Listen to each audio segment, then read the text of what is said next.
Only met Paul a few months ago, actually, but what struck me immediately is his deep desire and need at the same time to encounter people where their heart lies, in their deepest needs. So for this reason, he became both a friend and a teacher of mine immediately, someone who I'm glad and honored to follow, someone who has words that explain reality better than mine. You can find his full bio on the program that you have received here. And I just want to add that Paul was a distinguished university professor, still is, because he never stopped being a professor, at the University of Massachusetts Amherst, where he taught from 1968 to 2000. And currently he's a emeritus professor at Boston College, or from Boston College. He has published numerous books of prose, and he's the author of 7 poetry collections and several poet biographies. So let's welcome Paul Mariani.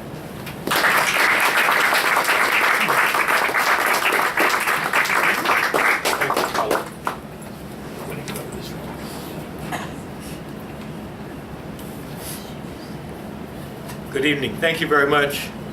You could be in a bar somewhere having a nice drink instead of here, so I appreciate you taking your time to come.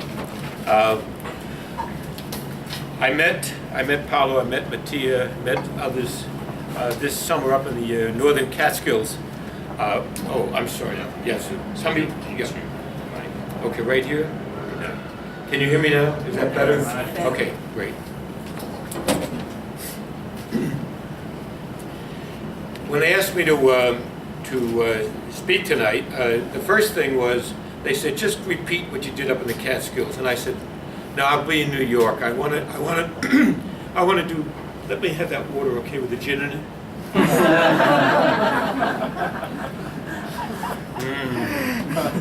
Good stuff, Tito's. Yeah. Okay.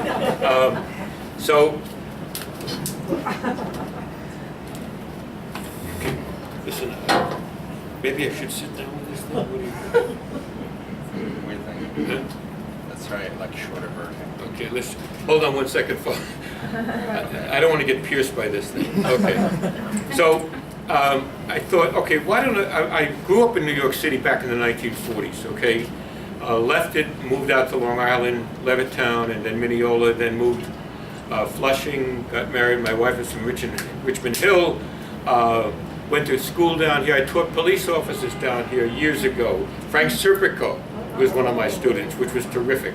I taught at Lehman, I taught at Hunter, got my PhD from the Graduate Center at the City University of New York back in '68. Then with 3 little boys, my wife and I moved up to Massachusetts, and I taught there from '68 to 2000.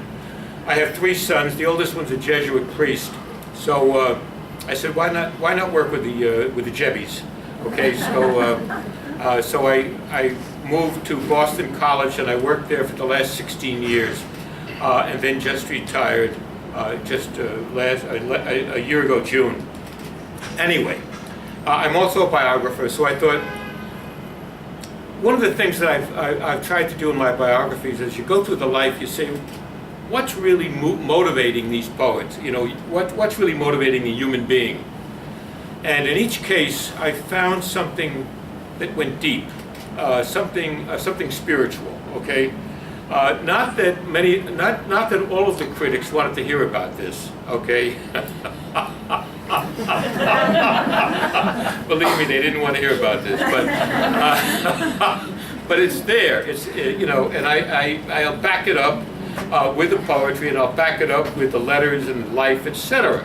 So that's been, I suppose, because it's important to me that I was looking for it in the various poets. So I started out with Dr. William Carlos Williams, right across the Hudson River here, over in Rutherford, New Jersey, Clifton, Passaic, Patterson.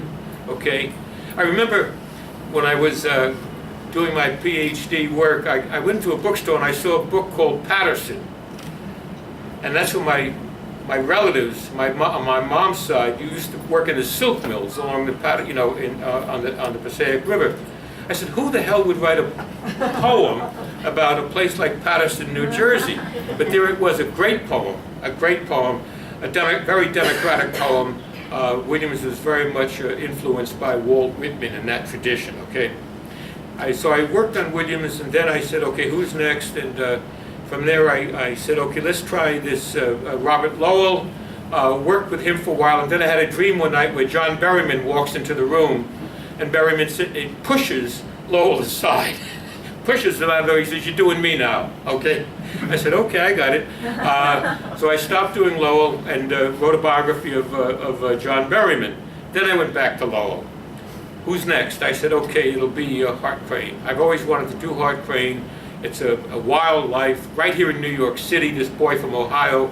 The Brooklyn Bridge is right down the street here. That's his icon. That's his mystical icon right there, the Brooklyn Bridge, okay? So then I did that. Then I moved. I said, the one that I had started out with back in Hunter, back in the late 60s, was Gerard Manley Hopkins, the Jesuit priest. And I said, I want to do him again. And my first book was a critical study, and now I'm coming back and I do the Hopkins biography. And then after all these years of teaching, like over 4 decades, 4.5 decades, I say, okay, I think it's time to do Wallace Stevens, okay? Which is not an easy thing to do. I mean, a lot of people have said, a lot of critics have said, the most boring person you could write a life of is Wallace Stevens, okay? You could do the whole life in 400 words, okay, and have some left over. Probably true, to a degree, okay? Unless you go into the interior, unless you go into the mind, into the imagination of this poet, and then you could fill volumes. And I fell in love with Stevens's work. I still am. I'm haunted by his work. So, but it was the most difficult book to do. I mean, look, James Franco comes along and he says, I want to do the life of Hart Crane. Why not? Okay, it's an exciting life. He's a roaring boy. New York, he's picking up sailors right across the river here, moves down, he writes The Bridge. He's going to write a great epic about Mexico, goes down on a Guggenheim, meets Peggy Cowley, who's there on a divorce from Malcolm Cowley, her husband. He has his first and only heterosexual affair, gets back on the ship, and is heading, they're going to get married when they get back to New York, okay? They're on their way, and Hart Crane tries to pick up a sailor. He gets beaten up.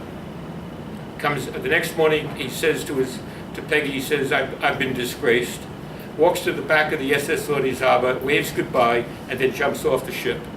They never recovered his body. He was 32 years old. So that's a kind of exciting kind of a life. You know what I mean? It's the kind of thing that James Franco could pick up and go with, okay? So I said, well, how about Wallace Stevens? You want to do Wallace? Not on your life, he says. Not on your life. He said, I might do John Berryman. I might do John Berryman, who also jumped off, bridge. But I would never do Wallace. And it's true, you'd have to really be a whole different kind of director, I think, to do someone like, it could be done, but a lot of it would be interior, with the poetry, the music, etc. So, enough.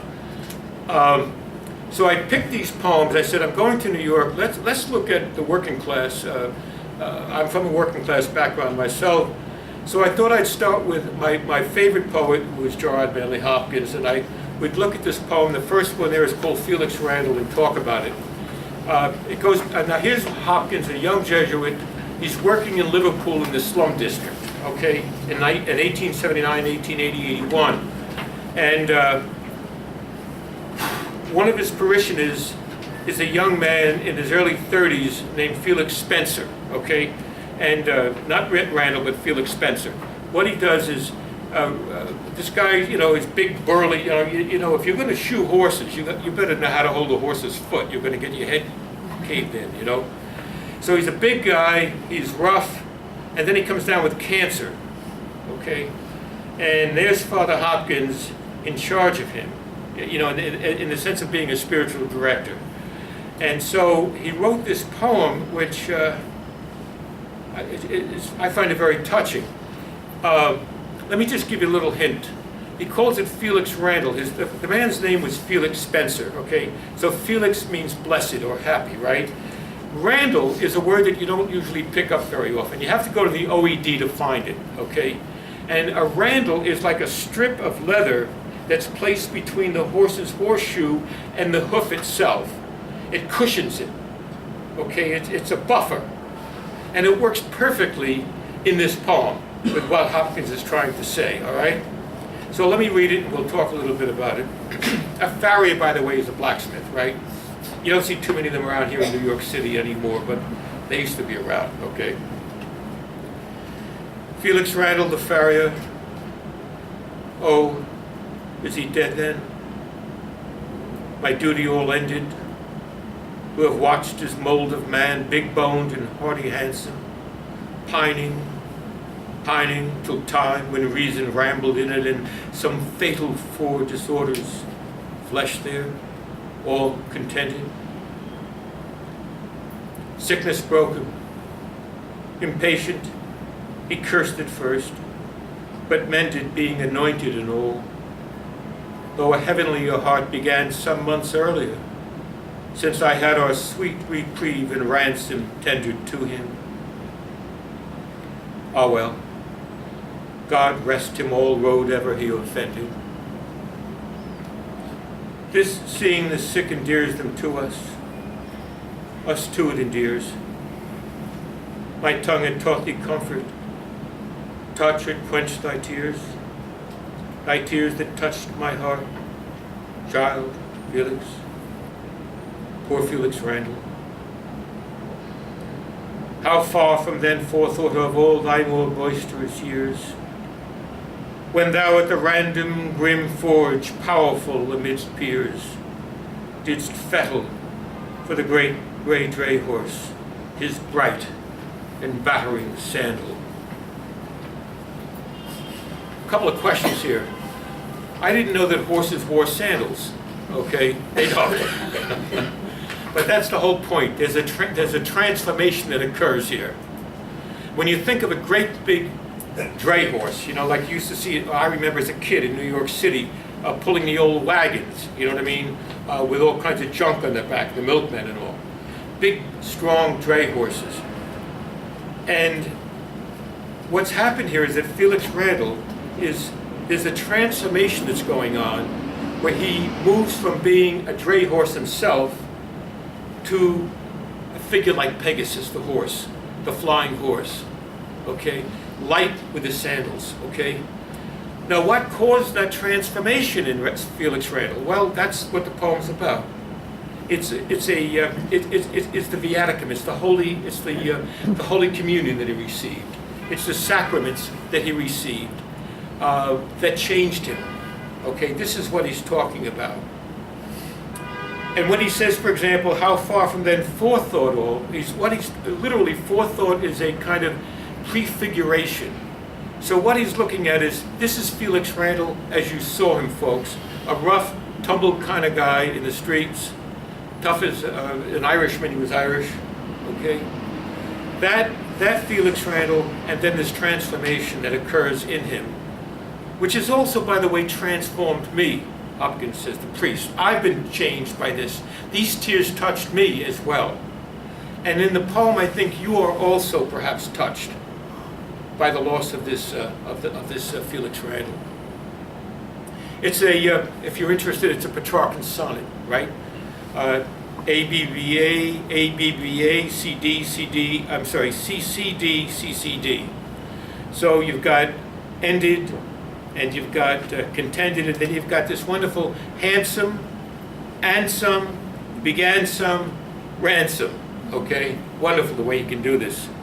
And then endears, tears, years, peers, and then just those two rhymes, Randall is transformed into sandal at the end, okay? I could go on, there's so much here. You look at these phrases here, tongue, touch, tears, touched. So much, but let's move on. What you've got here is a Jesuit composition of place, by the way, okay? This is the way Hopkins shapes his poems.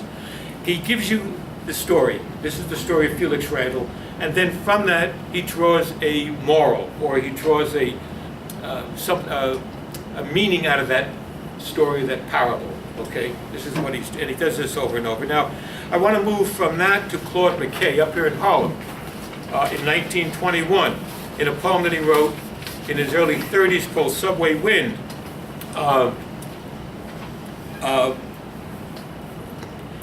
The subway up in Harlem had opened just a few years before this poem was written, okay?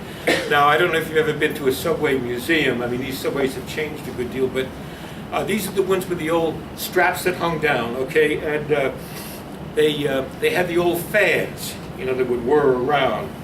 But it was pretty hot well, going to so I don't know about today, but they could be pretty hot right now, I guess, you know, the subways, okay?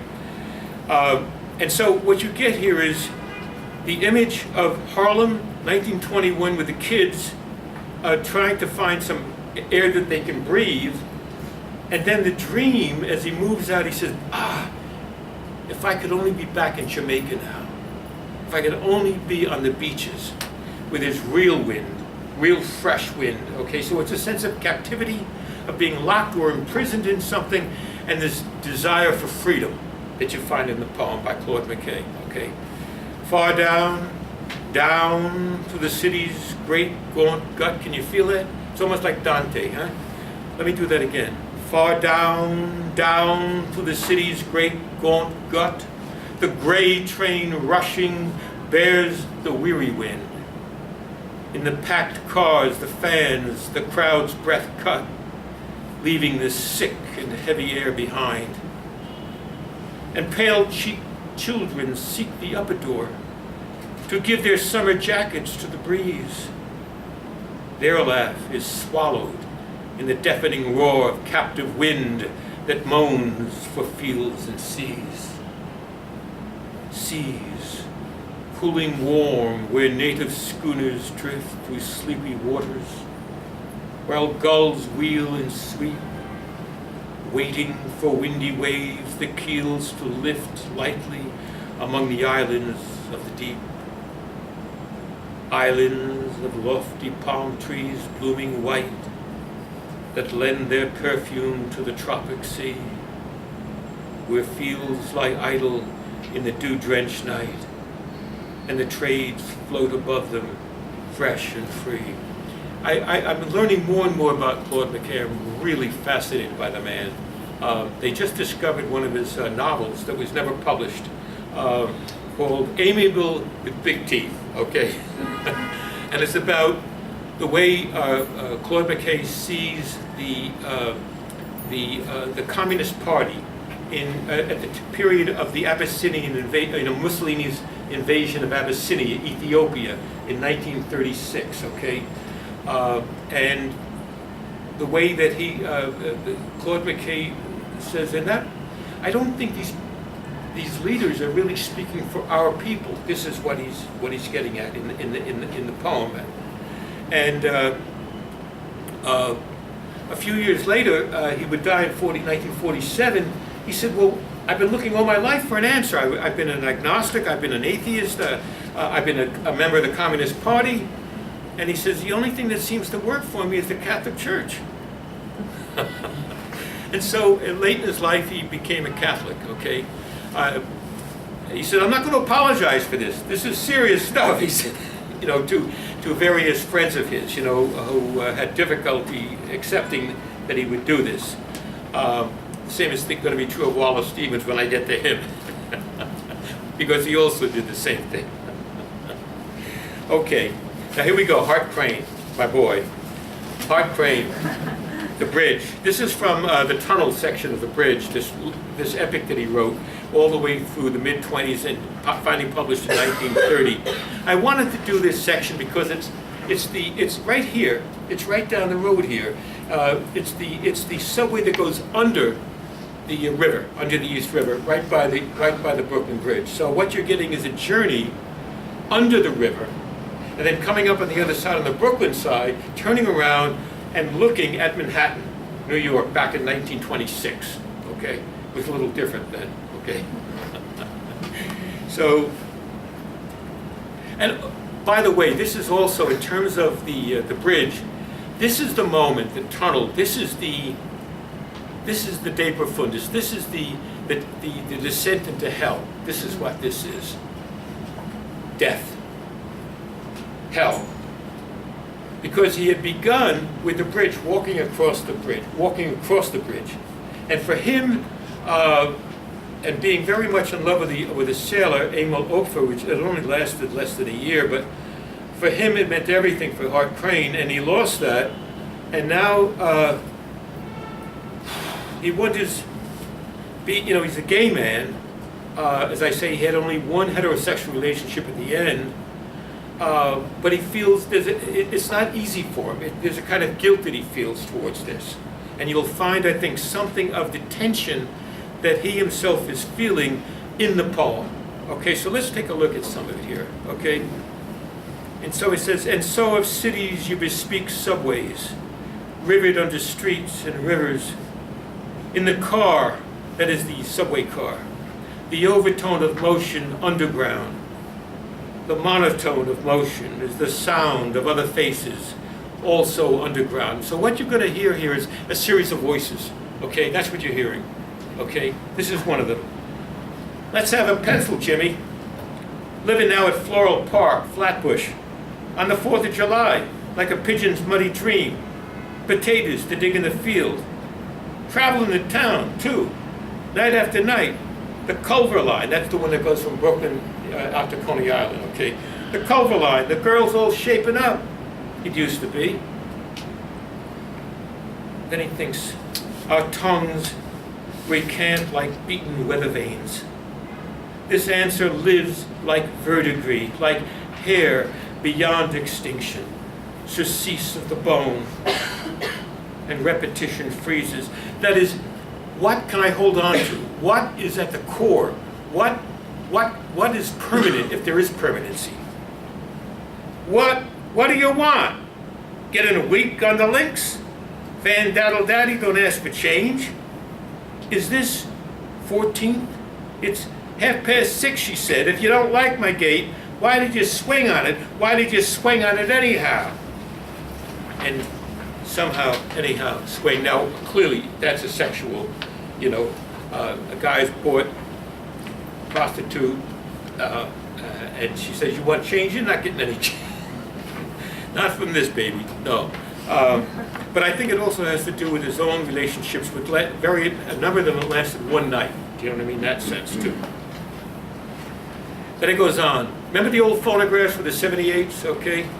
The phonographs of Hades in the brain are tunnels that rewind themselves, and love, a burnt match skating in a urinal. What a powerful image, love. This is what love is. You take a burnt match and throw it into the urinal there, and then it swirls around like a vortex into a whirlpool and disappears. Somewhere above 14th, take the express to brush some new presentiment of pain. And only today, I've been studying this guy for years and years, but you always learn something, So I'm taking the train down from New Haven, and I say 14th. Why is he pushing 14th, 14th, 14th? Then, it's the 14th station of the Via Crucis. Christ is laid in the tomb. This is the death of love. That's what this is. There's two kinds of love. There's eros, pornos, okay? And then there's Christ's love. Gave everything, okay? But I want service in this office. Service, I said. After the show, she cried a little afterwards, but whose head is swinging from the swollen strap? Now, this is one of those, in the subway, the strap is up there, and he looks up, it's nighttime, he looks up and he sees a head as though it were being hung, someone had been just hung. Okay, who is it? Whose body smokes along the bitten rails, bursts from a smoldering bundle far behind in back forks of the chasms of the brain, puffs like a ribbon stump far out behind in interburrow fissures of the mind. That's himself. That's what he's afraid of, death, his own death. Is this the way I'm going to wind up? That's one. And then he goes on, he says, and why do I often meet your visage here? Now, he's living over here right across the river, from the Brooklyn Bridge. And he's taken this train many, many times.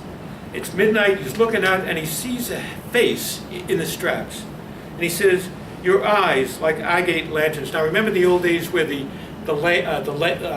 orange lantern is saying slow down as the train goes down and then up? That's what he's talking about. But now it's the eyes of this figure. You know what it is? It tells you, right? Edgar Allan Poe. This is Poe. The poet, young poet like Crane, how did he die? Well, the story was that what happened was he was in Baltimore, he was drunk, and it was election night. So they needed extra votes. Sound familiar? And so they took him from poll station to poll station, drunk, so that he could vote maybe 10 or 15 times. And then they left him there, and he died. That's the story, okay, of how Poe died, all right? So, on and on below the toothpaste and the dandruff ads up there on the subway, huh? And did their writing eyes right through your side? And did their eyes like unwashed platters ride? And death, aloft, gigantically down, probing through you, toward me, oh, evermore. You can hear the echoes of Poe's own work here, you know, nevermore, evermore, etc. And when they dragged your retching flesh, your trembling hands that night through Baltimore, that last night on the ballot rounds, did you, shaking, did you deny the ticket, Poe? What happened at the end? Were you true, or did you betray something? Which is what he's afraid of as well. Can I say yes at the very end, or will it be a no at the end, the non seriam? And then suddenly, two places for Gravesend Manor changed at Chambers Street. Now, you've probably gone on these railroads, but you never thought, wait a minute, Gravesend. I never thought death, and then also Chamber, okay? Chambers Street. The platform hurries along to a dead stop. The intent escalator. Now, he's watching, he's not getting off the train, but he's watching people getting up. Like, this is right out of The Wasteland, which he admired a great deal, you know.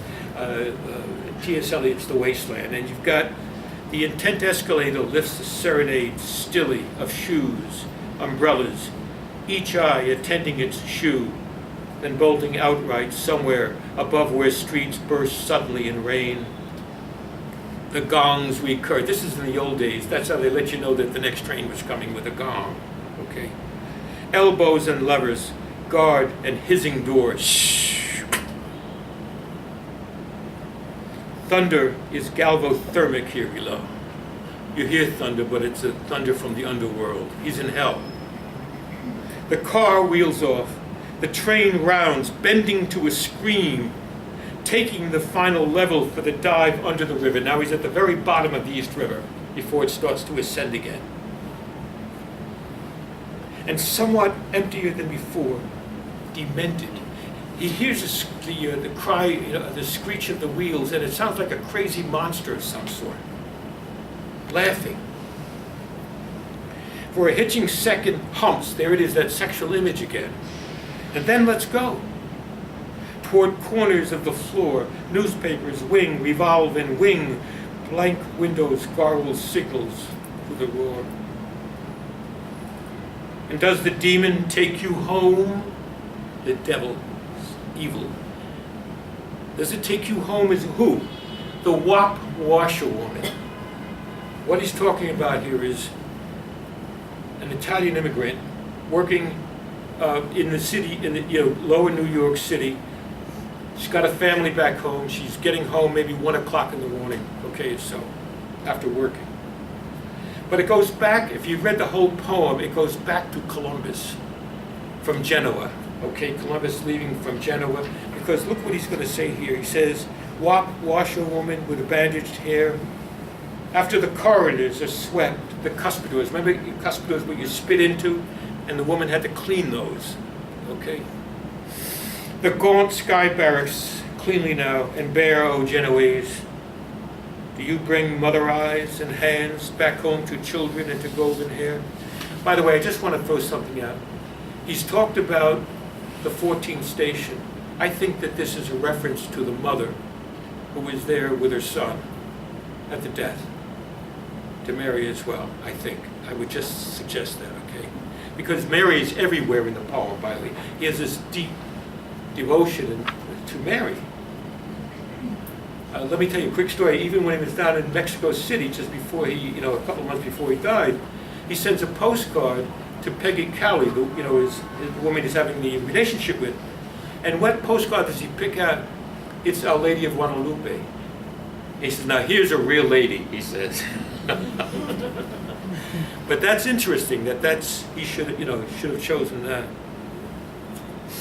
All right. So what you get here is, you get this sense of